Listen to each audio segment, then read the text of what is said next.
Hello there, and welcome again, folks, to my Shell Busey Ask Shell Coffee Break. This is the show, the Coffee Break show, that gives you all the answers, and I hope you are librarying them. That way you'll be able to have them for future, follow-up, future looking back at a project that you did and how you did it, all those sort of things. And today I want to talk about a very simple but concerning item when homeowners have problems within the bathroom and the bathroom mirrors.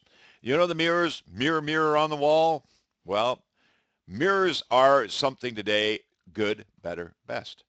And if they're not the best, then you could have the rest, and the rest would be staining showing up at the corners of the mirror itself, like down close to the countertop or down close to your ceramic tile backsplash, all those sort of things happening where you see that dark line forming.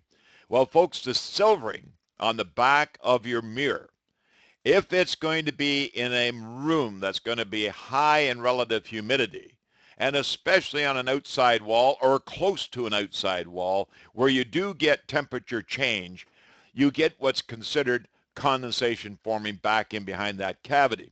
And that constant condensation or moisture or wiping or scrubbing the walls or spraying the mirrors when you're cleaning them or using a pail with a sponge, using more than adequate water, I should say, to clean the mirrors, water does get back in behind, and that will deteriorate the good, better, best, the good, not so costly mirrors.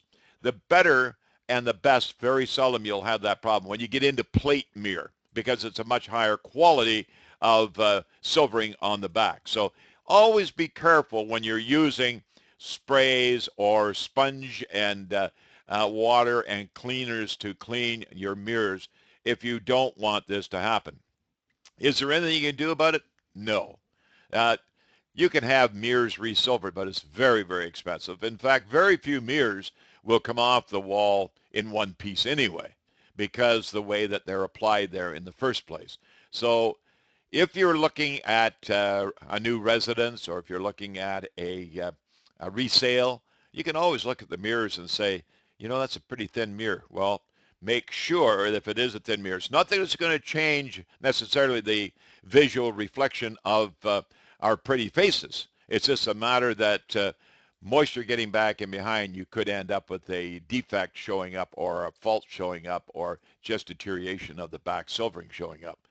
And the way that I like to suggest that you handle that is before you paint the bathroom, because it's not unusual to paint a bathroom.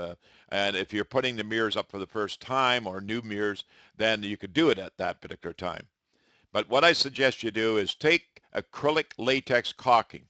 It's all water-based. You can wipe it off with a cloth.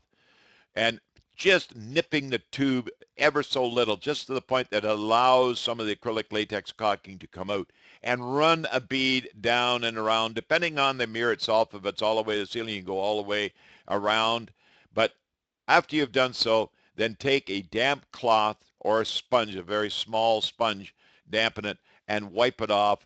And you won't even see it when you cut up to it with your painting when you're painting. But that stops the moisture from getting in behind, causing the problem of giving you that dark look or very tired looking mirrors. And you just don't want to have that in a bathroom, especially when it's the first of the day that we see ourselves and we want to see ourselves at our best.